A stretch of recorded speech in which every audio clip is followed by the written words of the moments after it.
Welcome to TT Show. Don't forget to like, comment, and subscribe. Have you ever wondered how computers started? Today, we're going on a journey through time to see how computers have changed from giant machines to the smart devices we use today. Let's begin.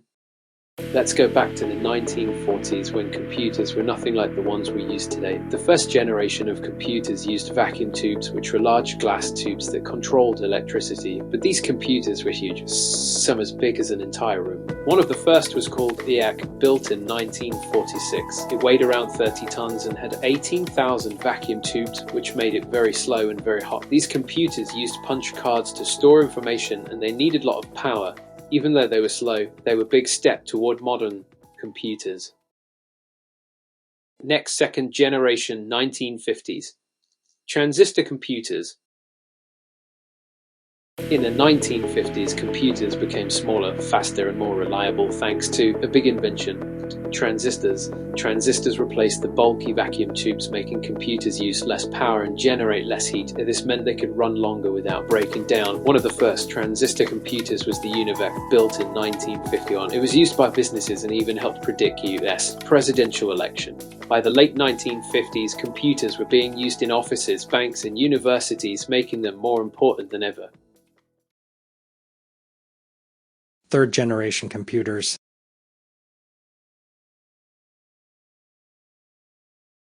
In the 1960s, computers became even smaller, faster, and cheaper thanks to a new technology: integrated circuits. Instead of using dozens of transistors separately, scientists combined them into a tiny chip, making computers much more powerful and reliable. One of the most famous computers of this time was the IBM SM360, introduced in 1964. For the first time, businesses, banks, and even governments could use the same type of computer for different tasks. This was a huge step toward making computers more accessible, user-friendly. Fourth generation computers.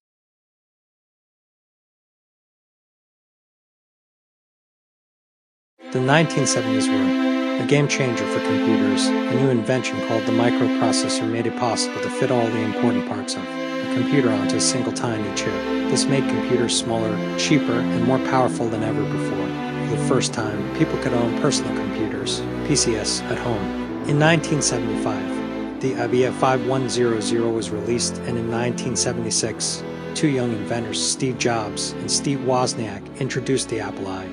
These early PCs didn't have fancy screens or fast internet, but they laid the foundation for the computers we use today. The rise of personal computers. In the 1980s, personal computers became more powerful, affordable, and popular. In 1981, IBM launched the PC, which set the standard for modern computers. Then, in 1984, Apple introduced the Macintosh, the first computer with a mouse and a graphical user interface, meaning people could click on icons instead of typing long commands. More people started using computers at home, in schools, and in offices. By the end of the 1980s, computers weren't just for scientists or businesses anymore. They were becoming part of everyday life. The rise of laptops. In the 2010s, computers became more portable, powerful, and connected than ever before. Touchscreen devices like the iPad 2010 and Microsoft Surface 2012 changed the way people interacted with technology. No more keyboards or mice, just tap or swipe. At the same time, cloud computing became popular, allowing people to store files online using services like Google Drive and iCloud. This meant you could access your documents, photos, and even apps from any device, anywhere in the world. Computers were no longer just machines. They became part of a connected digital world. AI and future computers. Welcome to the 2020s, the era of artificial intelligence, automation, and super-fast computing. Computers today are smarter, faster, and more powerful than ever before, changing the way we work, learn, and even think. One of the biggest changes is artificial intelligence, where AI-powered computers can now learn, solve problems, and even make decisions just like humans. Virtual assistants like Siri, Alexa, and Google Assistant can understand our voices and respond instantly. AI is also used in self-driving cars, helping them detect objects, read traffic signals, and drive safely without a human driver. But AI isn't just in our phones.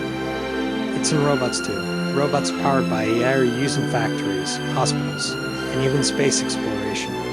They can perform surgeries, assist scientists, and explore Mars. At home, smart devices are making life easier. We have smart thermostats that adjust the temperature automatically and fridges that remind us when we're out of food. Everything is becoming connected. Another big change is cloud computing. Instead of storing everything on our computers, we now save our files online, making it easy to access them from any device, anywhere in the world. But the real revolution is quantum computing. New type of super powerful computer that can solve problems in seconds that would take normal computers thousands of years. Scientists believe quantum computers will help in areas like medicine, climate change, and artificial intelligence. So, what's next? Maybe holographic computers that let us interact with 3D objects in midair. Or maybe brain-computer interfaces, where we control computers using just our thoughts. As technology keeps evolving, computers will become even smarter, faster, and more connected. And who knows? Maybe one day they'll even think like us. Computers have come a long way from room-sized machines to AI-powered assistants in our pockets. The future is full of endless possibilities. What do you think computers will look like in 50 years? Let me know your ideas in the comments. Thanks for watching, and see you next time. And don't forget to subscribe to TT's show.